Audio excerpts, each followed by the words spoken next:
who was the head of the security. Okay. Common is still alive now. I'm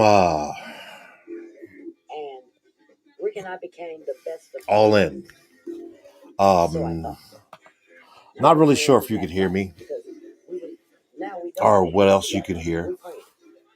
And yet, He believed not to this ever is it. touch anything that his family had touched. So we It's weren't like Rick had a song this that people don't know anything about. And it's one of the reasons why I probably was unpimpable. He saved me from that. Because any pimp that ever tried to pimp me, they all of them knew it. And Hollywood, oh, that's 8 times daughter. No. You can't, she ain't gonna marry her. I would have had a pimp if they the swallowed title of something this is and going to got be stuck in A every Black hole Man in their Stuck in a body, Black gave me Man's the money. Body. Like, they wanted me to have that. Somewhat If of they an gonna do that for you, why would autobiography. I give them? I what I just went did. And more of a I've never pimp understood style that. manner. Okay, A so kind of journey into what some would call black the cold-blooded exploitation tour in back when '83 black ended was in New beautiful Orleans. and exploitable. When the lights and the cameras When and the tour was over, the features on the and screen were all of these more cities we were vivid in your people would fill the communities. table up with free dope. We Uh, called it free base back then. and To this day, I've never ever had any free dope yet.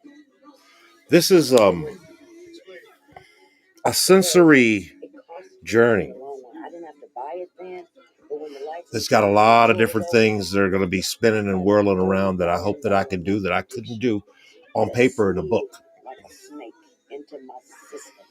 This kind of I never understood about the disease journey I would like for any and everyone that and it was is watching the parents that raised me didn't do to possibly find a way of going back, way back into time. I never heard For a lot of people, back into the time when well, I was a sociable get high. I could get high on the weekends. Back when whatever I smoked marijuana every day, but the more cocaine the in my life, like me and Rick, you offer some weed, pimping and ready to fight you. right on and and back then it was everybody had an honest hustle. Back when people really went from that more militant power to the people to pimping and power to the people. Kind of like when you watch the movie The Mac, and there was this kind of power struggle between the two brothers. You know, the Mac and his brother, the right on, man. Power to the people. Don't you see? We got to get rid of all of it. I mean, you just a part of, and only for, how that story went. And right now I'm also playing in the background my uncle George Clinton and P-Funk. But I'm also playing, excerpts from Kathy Griffin on doing drugs with Rick James and prostituting and tricks and having sex and trafficking victims on the Ghetto Boys Reloaded page. And the reason why I'm going there, like going there, it's not because this whole journey or story is going to include a lot of that kind of image per se, but in reality, I think that's where we need to start this journey of trying to understand from a black man stuck in a black man's body at a time and an era where I can more vividly envision the time that we were as beautiful as I could ever be shown, and then watched everyone get the fight beat out of them in so many different directions that now our younger generations are asking very avid questions by way of how the hell did we get here? How the hell do we go from being the top of the don't take her money. If you gonna watch over, you need to have a profession too. But don't, and just dump them like they're trash. Just dump him. So, and he taught me, if that man can't do what you doing and give you his money, then don't you give him your money. Now, Rick taught me that. So in a lot of ways, there comes a hint where, in the process of me telling these stories or giving you a vivid moment, every now and then it'd sure be nice if all of a sudden, say, what's my man's name? Dave Chappelle would pop in, and he would be Rick James, bitch, in the process just because I need to set the stage to this era that I recall at a stage where I was smart, grown looking, mature enough to be witness to a lot of things that I was too young to be indulging in. And therefore, I saw a whole different view of what people would say when they would say, hey, man, it's just my thing. And you would watch that and you can recall it back, not just the week after, the month after, but when you have lived long enough to see 20, 30, 40 years of after that time and era, and realizing that the reason for me overloading the senses for the story that I need to try to explain to John Q. Public and anyone else that would probably want to see things from a different perspective. Not just from the black hand side, but from the side of a pimpish black man that's at his elderly state of being stuck in a black man's body. And the mere fact that there's not too many things in life that make my eyebrows raise or I get embarrassed about even being witness to, because it's very important for me to try to get you to understand the complexities of our filth through our faith and through our culture that changed in the past few decades to the point where my name is 80344JC. Ain't nobody gonna give me no job. I'm worthless. I'm a piece of shit. I've been so low. I gotta look up to see the bottom of my feet. Woe is me. That's bullshit. Hey. Until that last. Got a question up on my Instagram that I'm running at the same time that I'm doing this, asking what's my subject. My subject is me. Kind of like a cheaper way of trying to express something that people would always tell me, you should write a book on this. And I'm going, I can't make a 4 or 5D book, because that would be what we are warranted in understanding how vivid our existence has come today in so many different levels for so many different people who, as they were gifted more of the freedoms that the very slaves and indigenous people that existed here back in a time when, in our history that we don't want to talk about, but we always bitch about, would sit back and look at us today. And while we express so much pain and agony on, from whence we came, many of those Kunta Kintes of our loins and our generations are sitting back going, you just don't, if you really honestly just, there's a mime or meme or whatever you want to call it that used to have this horse in this town that was tied to a plastic chair in the middle of the street. And you could pretty much imagine what was the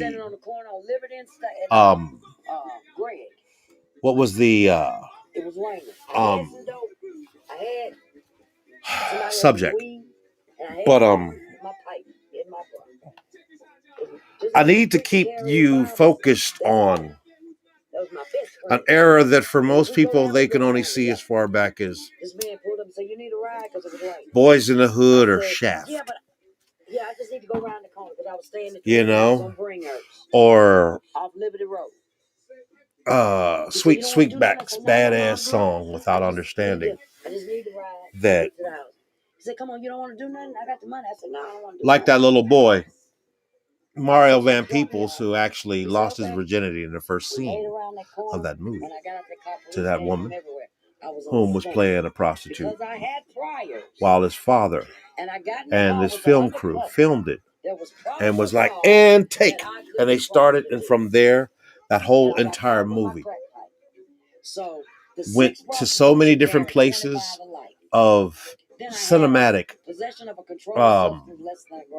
expression that what it resulted in is it being one of the most celebrated, kind of underground black exploitation films that many of the more glossier ones bit off of the story, because it was the only story where the black guys win. Not like Shaft, where Mr. Reardon, they allowed to go somewhere else and just be on vacation. No, these was, yes, giving it to the man and making them understand. And I lived in that. I have an interesting story just by way of just the mere fact that the timelines don't really mix too much for me to be born, for me to be in the company of my mother, whom we ran away from Pittsburgh, found our way down to the Poor People's Campaign and slept in the muddy little things. Now, mind you, I'm a baby in a stroller, and my mama is a young mother, driven to be a part of that whole experience for more than just a day. This wasn't, we're going to go down here and find ourselves a hotel or a motel or Holiday Inn. And yet, me and my mama have been brother and sister, road dogs, at a point where the only person that wouldn't argue with me about how well I know my mother, how well I know a lot about female instinct, would be my mother.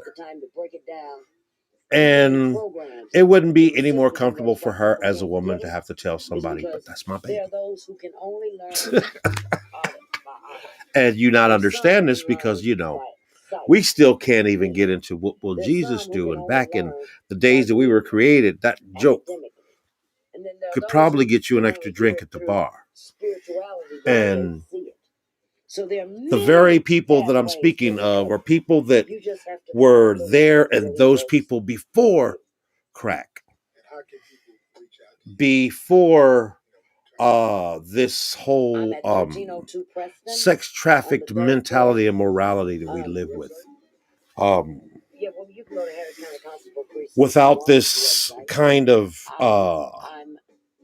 revamped sense of decency that thrives on its own indecency, as our shining example of emancipation. And yet, we still don't own much of nothing, but we're making moves better than we've ever been able to make moves as many different variable pieces of race. And this isn't a place where you come say, "Ooh, girl, let me tell you what she did." So you done that, baby. All right. Now, 1963 was not an end; it was a beginning. And I never found it more awkward to try to express why that's so important in this journey. I'm going to attempt to give you in spurts. Because in order for you to literally do this, Twilight Zone kind of understanding of what I'm trying to express here, in any form that it could be helpful to you on a day-to-day basis from here on, if you're capable of looking at it through the eyes that I'm trying to express. uh, we need to be capable of indulging into that and all of its glory and its trauma, because it's what made these misfits of mutated versions of sons and daughters of slaves and indigenous people that most people uh, prior felt very um, defensive about, to make it easier. You know, we've gotten to a point where I find it awkward to watch people express their memory of what slavery and where we come from and 400 years and all this other stuff in a manner where they don't have the extra facts or whatnot enough to be able to sidestep and go, there's more of a possibility that we were one of the movers and shakers that lost everything around the same era that they decided to write this epic film to express just how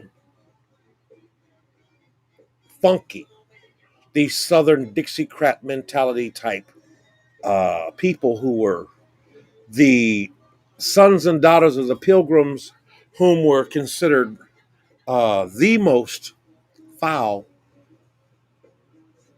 and forgettable enough to banish them to the wilderness that once almost existed in 5, 6, 7 states. And yet, even at the part or the point of my birth in 63,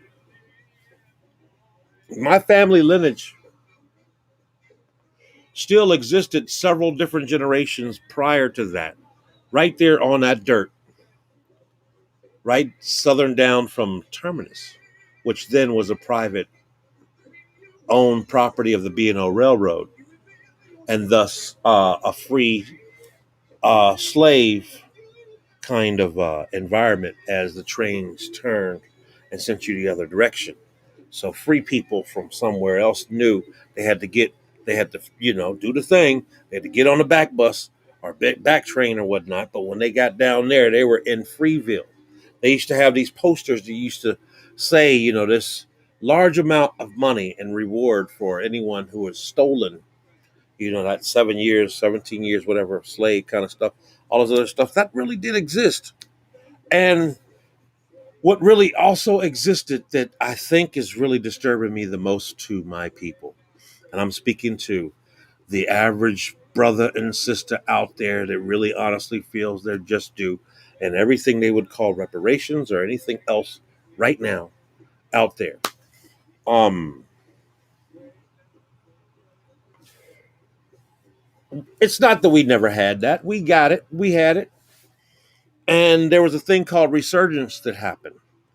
Uh, and Mr. Roosevelt was very instrumental with it, but so was Mrs. Roosevelt.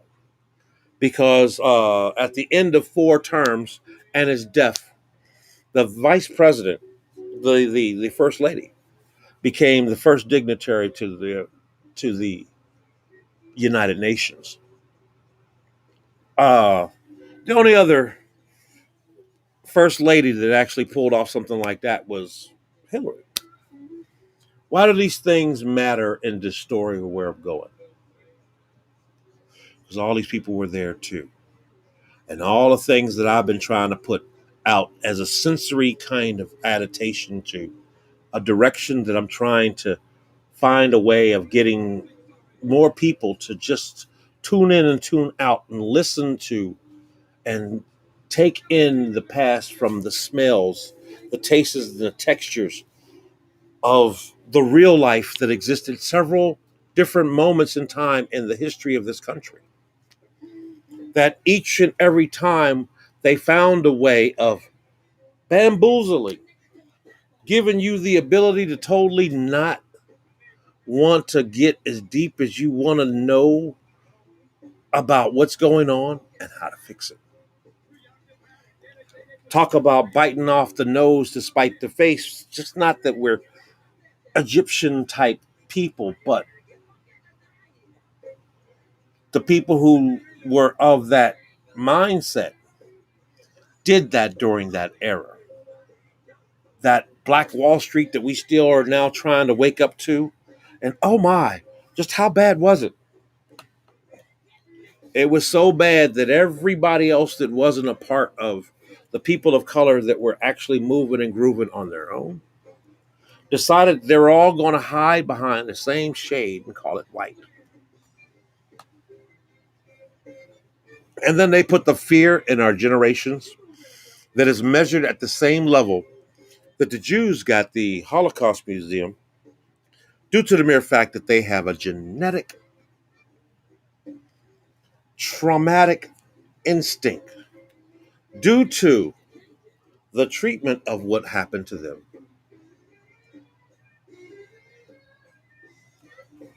We just got the African American Museum. And it's mostly because this is WNDC in DC. And even though every brick from the first to the last that's been here has had some form of inclusion of a person of color, Black folks is the only race of people that we can identify that don't have an embassy here. And all of them have one here. And therefore, it complicates things when most common people drive by and they see a pack of people of color and they go, look at all this blackness. Oh, it's so beautiful. Without even knowing as residents, you are raised and you learn how to identify all of the subgroups and whatnot from a cultural basis as you exist with them for the time that you exist here. And this experience has been very rare in its intensities or its sensities due to the mere fact that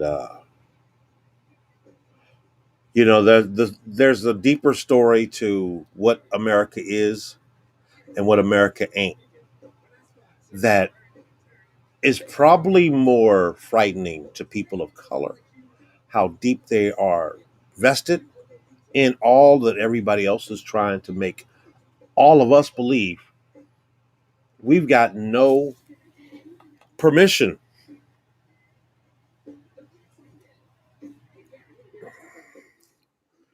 to actually be as powerful as they tend to find different ways of reminding you when you go a bit too far in something that includes them having any form of guilt or discomfort or blame.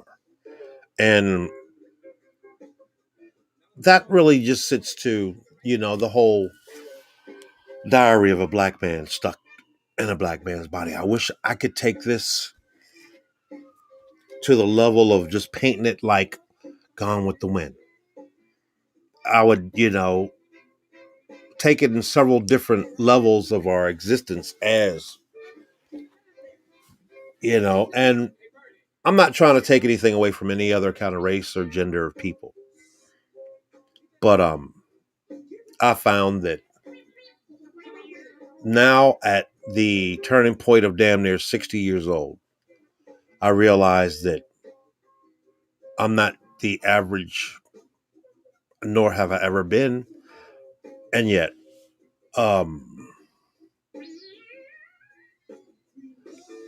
it was not safe for me to be able to even admit the amount of information that I've been aware of and for longer in my life than I've been capable. It's kind of like, DC folks is so comfortable with, the pro-blackness and everything that when they go any other direction, they find it more uncomfortable when, rather an officer of color or officer non of color decides to introduce them and remind them where they are now. I'm sorry, this is Henry County, Alabama. You ain't up north no more, son. Okay, you can say all of that and you do everything you want to. It's still going to take you about 38, 48 hours, something like that, man. I mean, how fast you think they can? Man, this place ain't even got GPS up in here. It's a whole different level of Mississippi burning for a lot of things just because you can do that kind of stuff up where you live, but we don't do that down here. It's no longer a birthright as Americans. And it's not just happening in spurts in small places. It's come in a whirlwind. And while many people are very well birthed or well breast in the whole story of the civil rights era from the down south, I lived in the civil rights era up north. And it was a whole different, and nobody really tells the story of it because there were so many people that were so instrumentally involved that have now evolved into God respecting people. That we can't even change the names good enough to not soil the um, pedigree of some of the people who have been beneficial in all of the pains and sufferings that these new generations of adults are now complaining about in our societies. While we're still being ruled by the last few generations of that generation who inherited our inheritances and got away with a nice few uh, centuries of power in a deal with several other international people who wanted them to tilt the cards in their direction. And now here we are at this age of Aquarius thing. I used to hear this song and I used to watch these people who were into astrology and college stuff and everything that literally would be like, yo, this is about to be something. And I watched a lot of people come out of pocket and their social class isms and tuned in and tuned out. Got a friend of mine on YouTube. His name is Hoffman. He was a cinematic technician back in that whole, I say late 50s to early 70s era, where he recorded many of things, not from what it was, but what it wasn't somewhere else. And I really dug that because as I watched them, kind of recapture and show the day by day situations that they had in this all white, non hippie environment that existed in its apple pie structure and state that most people today hate to even admit that that's kind of the way they want to live too. And none of that even is possible today. There's no Leave It to Beavers left. And yet, I was a part of that. I wasn't just a part like, come on, boy, shut up. I was a prodigy kid that at the time that there were so many people waking up and getting into other things that I went with them. In some cases, many of them benefited because they recognized people like me too. And at a point that it got from the militant right on to, hey, there are people out there that have hearing about y'all and they just want to make sure that they can wipe you off the face of the earth with all the other people just to be sure. Because and we can't really help you. Normally we would try to stop you from resisting, but now we're saying, yo, man. And therefore, just like witness protection, I watched the whole life that I had learned and watched and grew and experienced go from DC to my mother saying, "Oh, hell no, I want all my children to go down south and be with their family and get out all this politics shit all together." And from the time that we left the snowy steps of our home, uh, we shed all of our layers and ended up smack dead into Atlanta. And we didn't just come to Atlanta. We came home, and my mama's sister owned one of the oldest beauty salons in the West End, across the street from Sears in Atlanta, Georgia. Knew all the churches, all the people, all the pastors, all the other stuff like that, and that's my mama's sister. We move up in there, and she see me with my afros and the whole nine, and she says, "Baby, come here, sit in this chair." And so she put that creamy crack in my head. And as she was doing so, part of the enjoyment of it wasn't the mere fact that I was about to have really pretty hair, but the fact that the feeling of someone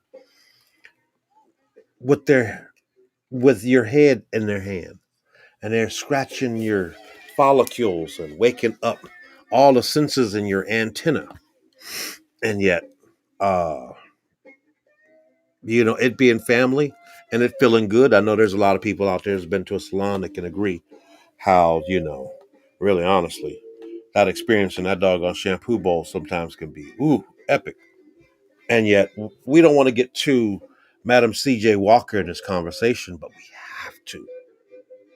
Because even though many of us of color are still having a difficulty really being capable of staying in the era of everything that I'm speaking about, still. This is my first attempt at trying to express how important it is for a lot of us to step back and refocus on what kind of beings are we and why are we acting like we don't know who we are. We done forgot to the point where even the people who would love to have been the excuse for why we are so messed up right now, they can't even take credit for it because we've done it and we're still doing it like it's just a kink now. Kind of like we are starting to enjoy beating ourselves up with other people who really can't figure out why is it that you know all you can do to stop all of the other people from being so much of a hater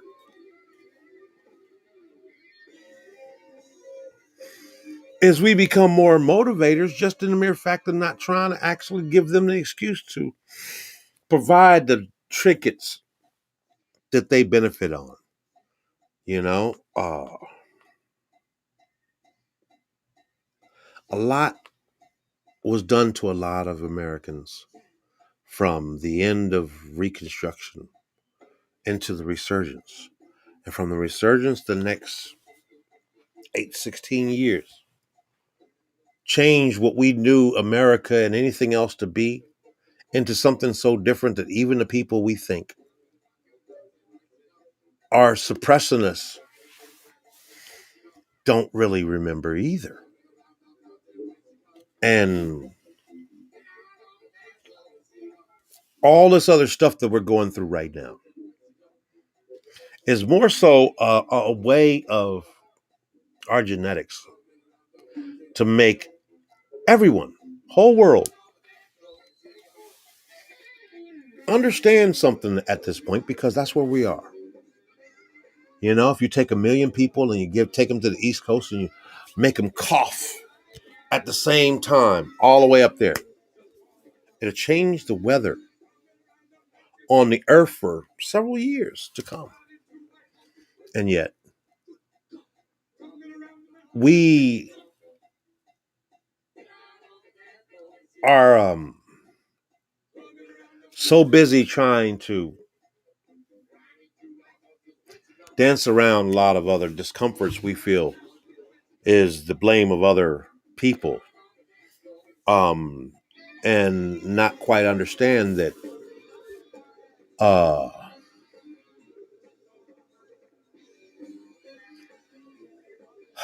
as a black man, respectfully, in a black man's body, respectfully, at this age and qualification and clearance that I have, if I found the need to express myself as forcefully and direct as I believe the need for it to occur,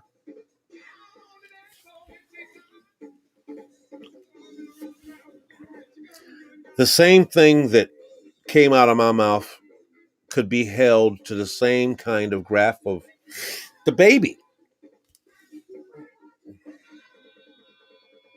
just on the assumption and the ability for other people to basically utilize a certain power, a certain privilege, a certain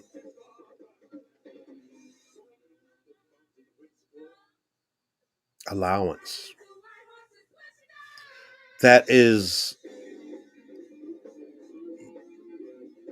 seemingly effortlessly uh um endorsed to, yo man, you can say whatever you want about whoever else on this planet as long as you watch out for these certain perimeters. But if it's a black guy stuck in a black guy's body, he's fair game, you know, unless he's got some money, some power on a legal system to call our complaint. The audacity of anyone feeling the power enough to infringe punishment on others due on the mere fact that they're more than aware that it would be impossible for them to defend. They couldn't. Who are you going to tell in the music industry to kiss your butt when you piss them off? Not a black man stuck in a black man's body. This is how deep where I'm trying to go with this is without me trying to get in any form of level where it might make a few other people uncomfortable that I had the audacity to do so. And I spank boys. I like spanking boys. It's my it's my kink. I'm literally leather like that. Yes, I am amp Sir Easy. My kink is this pimpish mentality to actually be, you know, capable of beating the devil into submission because, if you know what I know, that bitch loves. Well, most people think it's just a man. Satan's not a man. It's definitely not a black man. Even if you go to Germany, they'll still believe that you got a tail, and yet, hell has no fury. So, how do I get this out? I'm not sure how I'm being received right now. I'm not even sure if this connection is going to be made, if anybody's going to actually be able to hear the words that are coming out of my mouth, if my presentation is actually going to have any form of entertainment substance enough to possibly earn me a kind gesture of nothing says thank you like cash or cash app in my situation. But Um, 1963 was not an end; it was a beginning. It was an end, and there have been several ends since then. But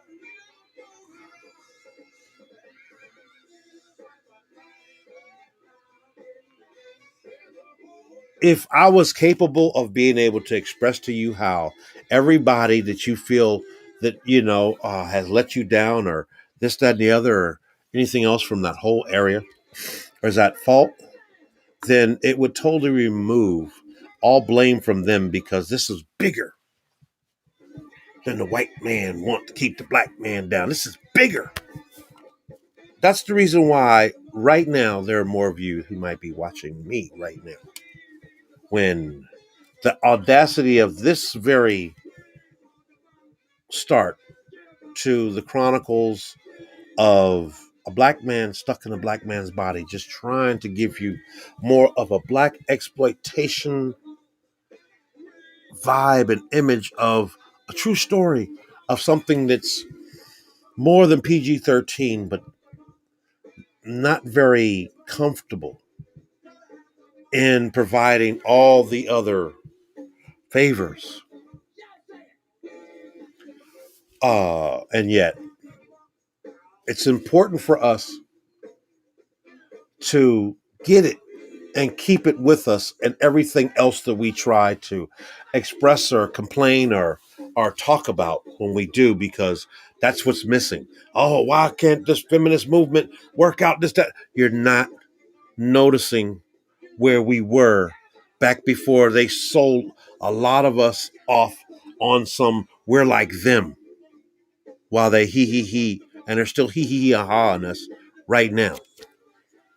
And I'm not saying that in a visual kind of manner. I'm saying that more in a wake up kind of manner. And this is just not school days, but I was in that movie too.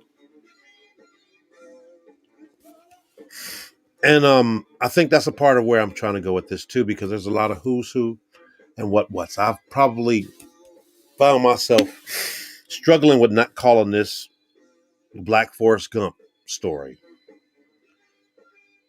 from a black exploitation manner, due to the mere fact that the the experiences that he had from a black exploitation manner would better fit the amount of who's and what's that I've found myself privy to provide references if need be, but no need being. And it's hard for me to see any kind of way of putting these things out, but peep this. When people say, you know, uh, you don't know nothing about no black power, no this, that, and the other, the revolution, or this, that, and the other, and I sit back and I go, I actually have uh, an actual memory of being in the church of Aretha Franklin's father when they had the shootout over the Black Panthers and the militants trying to have a meeting in Detroit. And having a memory right behind that, just as vivid for me as a child, of being kicked out of my own school by the teacher who asked, "So what did you do this weekend?"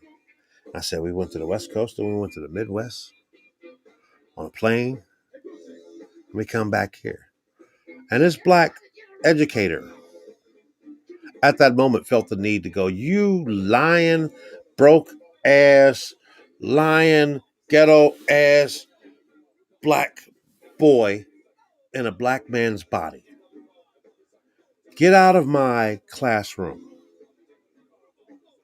Walk home and tell your parents when you see them that if they don't bring you back, I can't come back." I should be more remembering watching the man that was bleeding from his head, or how they had us. It was cold and how they had us standing in the church with all the windows and everything up for a long time, or how they took all the women and the kids and put them in separate cells, and didn't tell them when the men got out, and so all of that. What I remember is I sat in that chair in that classroom with this uh kids collectible Pan Am light blue little travel case that they would sell, and on the Pan Am flights. And there's still collector's items, but it didn't matter to this woman who probably had never been on a flight before in her life either, for me to have the audacity to even just sit back and tell them matter of factly that me and my family went to the West Coast, and then we went to the Midwest, and then we came back here on a plane, living in public housing. And so that stayed with me for the rest of my experience, from kindergarten, first grade, all the way to right now, damn near 60. And you're talking with people and they're saying, "Where's your degree? Who is your master? How could you prove the way these things are?" I got a friend of mine almost kicked out of college because I used to cut class in high school and go over to the college, and I even tried to, you know, get a friend of mine a better grade because I knew about this civil rights thing enough that I could probably act like I was him and hook him up until uh, the curriculum that they started teaching in their first year started to do this and teach black upward mobile men was incorrect. And what really stuck with me is as they were trying to speak on it, I knew that it was incorrect because I was there.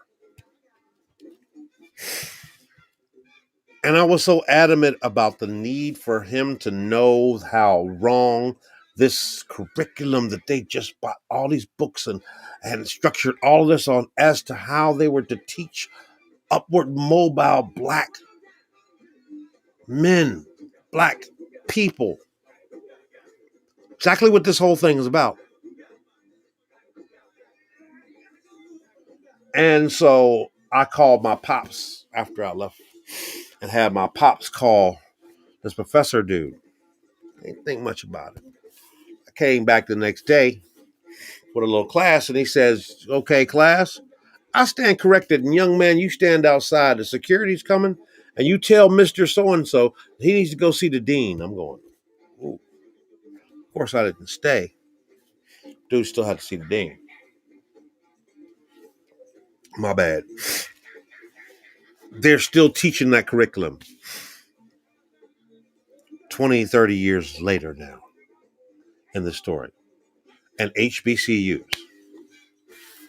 I would guess in some cases in other classes or other places too. And yet, part of where I'm at right now in this diary of a black man stuck in a black man's body is the mere fact that I'm not making any of this up. I was there. I was a little bitty kid. They used to call me the little man. I was smarter than the average bear. I hung out with adults all the time. It was a very interesting time in my life for a lot of other people who lived that life. And I watched. And I was there at some of the events, but being that I wasn't there like these adults were, I could remember the smells. I could remember the visions, the change in moods. I can remember the things that most people could remember because they were too high. When I became one of the best things to get my folks back home after the fact. As a memory. Um, one of my first jobs in Pittsburgh, I'll never forget. Uh, I had this cousin, really deep, dark chocolate black girl, hot, cool, fly as a mofo. She had this white boyfriend that was kind of a big, chubby, big white dude. His name was Tiny. Now, Tiny was not tiny, but if you didn't look at him and you just listened to him, he was the blackest, coolest, big fat dude you'd ever know. White man stuck in a black man's body. We was cool people, and he was married to my deep, dark African Afro cousin, gangster cousin, and nobody had a problem with it. And uh, that memory is something that if I didn't put it out here, somebody out there would hear it enough to know that, yep. And I'll never forget he was like, I bet you I can talk the guys down at the Manpower place to let you slide for 16 and get you and we can make some money, and then we could take that money and we could flip like a lid and make more money. And I was like, okay. I was also his excuse to go to work. And I'll never forget, we got there 3-4 o'clock in the morning. And it's kind of funny. And the dude was like, and Tiny was like, come on, man. You need the people. Come to find out that they needed people to mow lawns in the cemetery in the early mornings in Pennsylvania, where, it really be dark and the smoke be woo, and there's like, the grass is wet and the little frogs and stuff are all over the place. So you're always running over. Oh, true story. And at a certain point, I'm out there and I'm mowing grass and, and I'm, after a while, you can't really honestly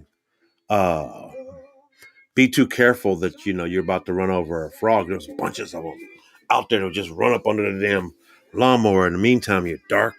It's got the, thriller kind of fog going on and shit. And, and you out there, you can hear the other lawnmowers out in the middle, in the cemetery.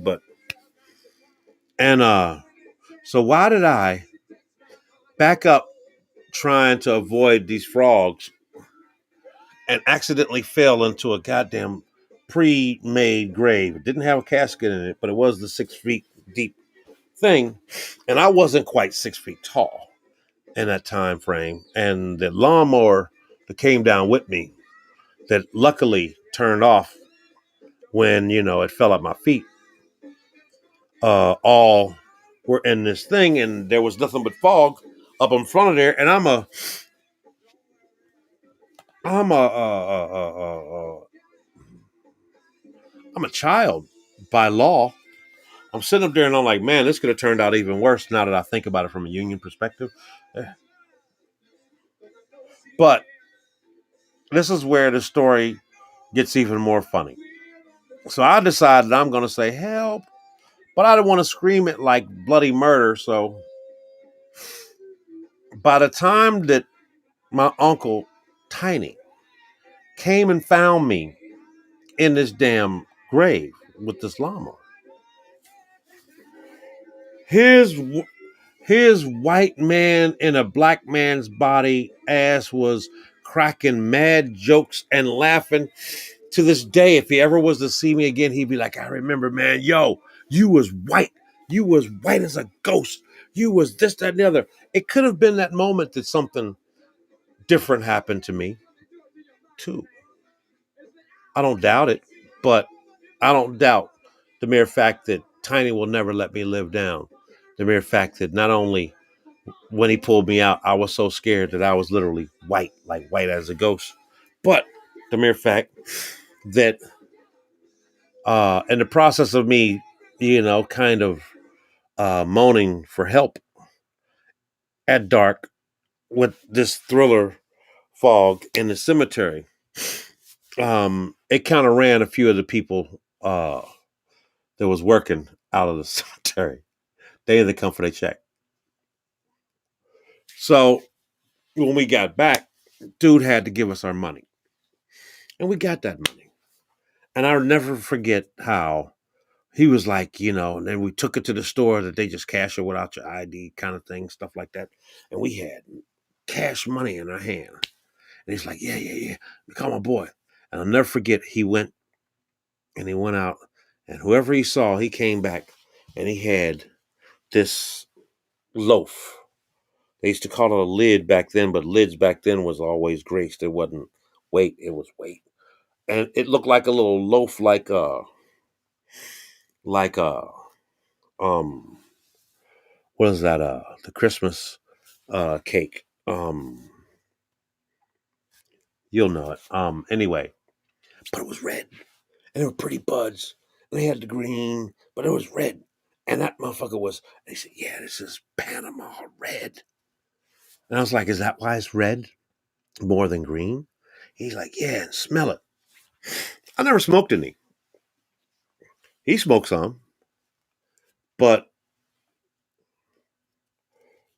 from that point on, I never really, he would always throw me a couple extra bucks because however I was a part of that day, that whole experience, because we went back home and he told everybody about how, I ran all the people out and this, that, and the other, and they were all like up in their feelings because, we're like, how the hell did he get away with, being 16 out mowing grass at a cemetery? Hold on.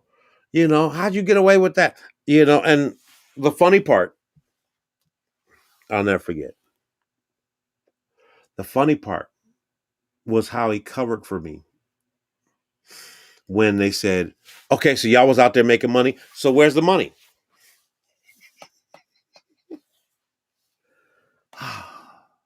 Diaries of a Black Man Stuck in a Black Man's Body. I was a little kid. That scene, man, vivid as anything else. It was the first time that I actually earned a living as a craftsman of any sort, as labor. I didn't have a social security number. Somebody else out there got them hours. But I did it. And outside of falling in that damn grave, running a few folk out or whatnot, I made a man's wage that morning and I flipped it with my family. And at the end of the day, I was a part of a day that made my uncle and his wife and the family, and a lot of other people, good day. That's how it was back in the 60s, early 70s. It didn't get to people trying to flip rocks until we were so far out of black exploitation that all people thought about when you mentioned black exploitation is pimps. Never was pimps. Never. It was the Cleopatra Joneses and the Coffees and all the other people that, while they were the best in what they were, nobody called them by the name that they played and the character. And yet those characters were our culture. And as we now are dealing with the backlash of so many of the different genders now screaming back at black men, as if for some reason they cannot remember back when black men have always been black men. It's just that they raise them different because, well, no black men really raised them, but then no black men existed that were allowed to raise them directly. Luckily, many of us raised a few, if only for one night. And yet, I'm sitting here on the better half of damn near 60.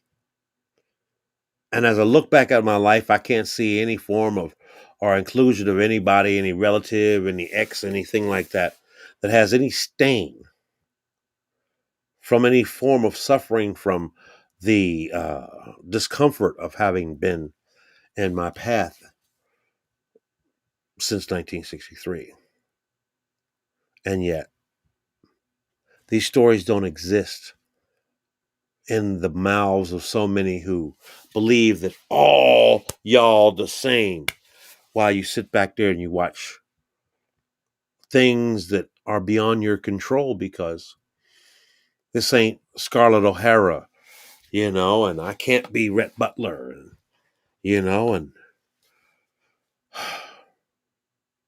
and the instinct of hysteria is not cured anymore by law with someone, thanks, I needed that. I can't do that to my own people or the other people that don't like my people because there's too many of you to get the comic images in my head as I'm sitting here going, man, that could be a hella cartoon. Kind of like uh, the Pootie Tangs or whatnot, or somebody. Man, what was that? Airplane or something where the dude just, yeah, we need that. We need that right now. We're dealing with a lot of people who are looking at a lot of other people trying to blame a whole lot of people for something that until we all understand that if we do not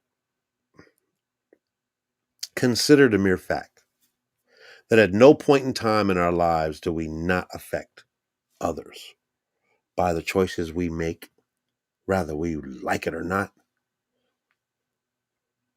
This whole discomfort in our culture and whatnot around the world ain't gonna be able to be shook by a whole lot of people who can basically kick and scream their asses out the door while their genetics grow up wondering how the hell they're related to you. There are more Klansmen with grandchildren that can't even imagine being related to a Klansman. We got Indians with no pigmentation that see no inclusion into being a person of color or related to other indigenous people who have more proof they've been on this dirt longer than they. And yet here we are. We can't just walk in the door as a black man stuck in a black man's body when in our culture we've been identifying every other kind of black man but a black man. The N word. The one that everybody reserves the right to not to disclude from their genetics. Call Frederick Douglass that. A couple other people. Malcolm X, W.B. Du Bois, Marcus Garvey, Langston Hughes. All these people were all residents of the District of Columbia.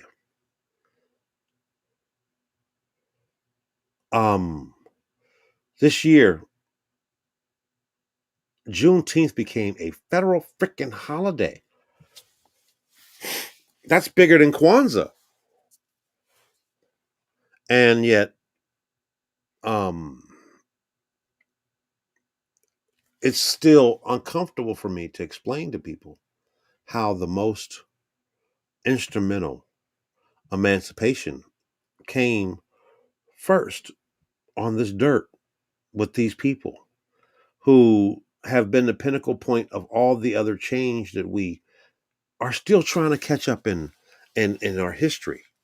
I live in an area where the Smithsonian African American Historical Trail exists.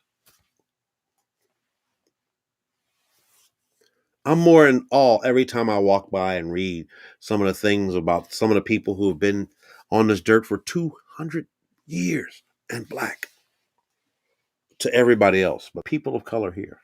And yet, during that era,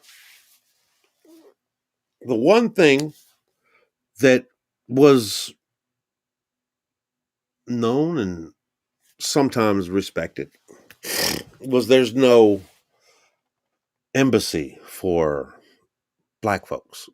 There's an embassy for every other person of color on this planet, but ain't no place for them N words to be respected outside of the mere fact that most of them and most of us are unaware that what makes us who we are is not because we came from somewhere else, but because we've been indigenous to such a degree that we're not even capable of defending our own existence at the same level that everyone else believes that they have over N words. And that's the pun of the diary of a black man in a black man's body, because no matter how black you can think about, there's always a little blacker it could be. And everybody's got a level of blackness that they just, stop right here. I don't go any farther than there. All right, there's some black. I just, no, no, and, having that kind of power is very uncomfortable, especially when it's become more of a privilege to deny the need for any enlightenment or consideration of so at all. And yet here we are. We're in the new Aquarius shift. All this stuff is about to, there's not even all the things that we've swore up and down will never happen in our lifetimes have been happening, and more of our lifetimes than we're comfortable with admitting, due to the mere fact that it would almost cancel out some of the bitching and moaning we get away with still today. Damn it, slavery.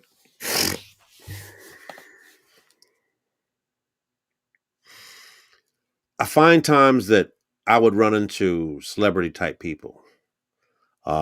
Dick Gregory was one of my not so favorites because there was something about his energy that came out of his pores. Didn't know that he was also an inhabitant of Washington, D.C. At the time, because we lived in Pittsburgh, we were the safe house, like Green Book safe house. And he would always complain about not wanting to sleep on the sofa bed with the little bar in the middle kind of thing because his back hurt. And so he would convince my mom and them to allow him to sleep in my bed. And I had to sleep on that damn sofa bed with the damn bar in between. But problem was when he would leave, every time he would leave, I would, get back in the bed, not like, it was a hotel or something like that, whichever way they left it, with all their sweat and their energy in it. But him in particular, every time that I would get back in that bed, I would lay down and I would have nightmares. I would just have nightmares. I would have nightmares like cicadas in my mattress. Just him. Other people have done that, and I used to be scared, and I'd get in there, and they'd be like, and after a while, it became accustomed. Oh, how'd you sleep? I don't know if they use that information, but him. I got a chance to tell him that story, and an Applebee's or something here, up here, uptown. That would be a kind of fun scene, too. Um, ran into Mr. Andrew Young. I call him Uncle Andy. And I got to tell him where I was from and who my parents were, and he was like, "Oh, I remember you. You were this. Well, you were never small, but you were the little man." And when you're sitting back as a grown adult looking at an icon of a person sit back and look at you with a certain energy on their face as they explain to you how they can vividly recall your existence at a point in time and there. And yet, these are things you can't put on a resume. These are things that when people try to ask you who you and whatnot, you can't ask them. When people at your job get mad and wonder why it is your clearance is different than their clearance, they can't understand the difference because they don't see how that fits. Oh yeah, well he's a Marine, I'm a Marine. A lot of the reasons for a lot of this and me putting this out is because also I'm at a point now where a lot of my PTSD is kind of shifting just due to the mere fact that I finally was rewarded the military discharge that I had agreed upon receiving when I initially agreed to leave the military in 1985. I'd like to say that again because it's very important.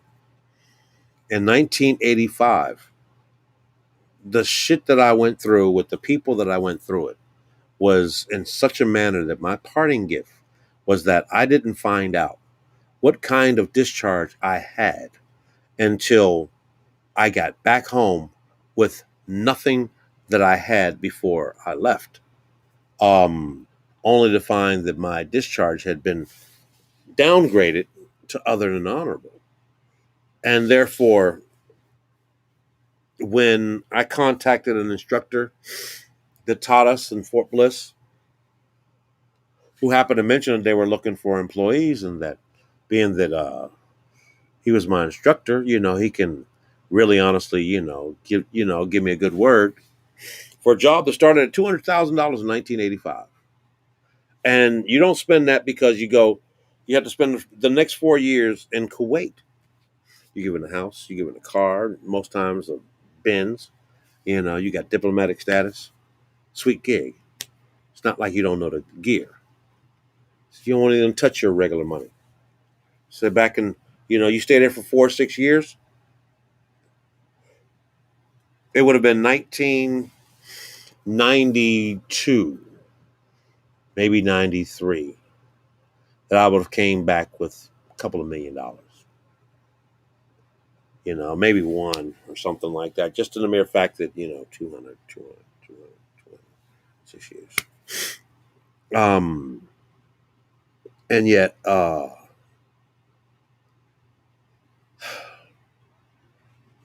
dental people sitting back and going, man, this is probably the last time you'll have good dental insurance. So we're going to take all them wisdom teeth out.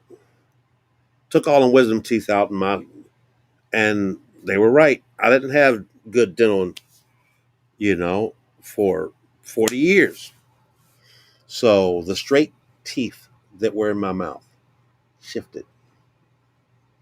And the posts that I have in my mouth that were totally straight and pretty in 1985 is the smile that I have now.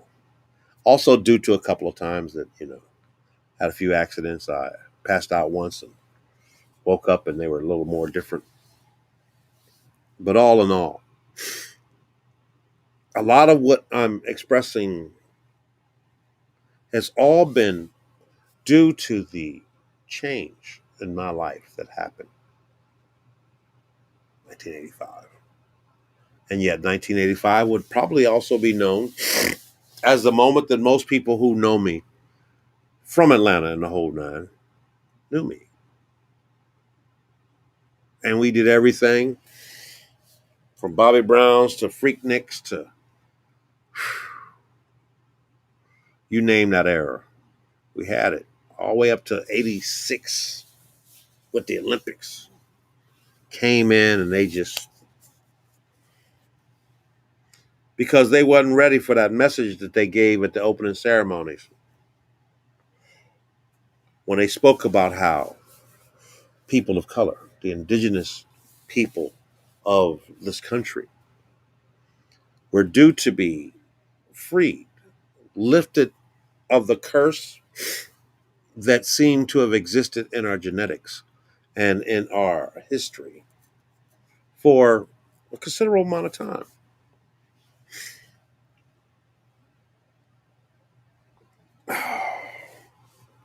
And so I'm going to try to put together bits and pieces of these kind of things.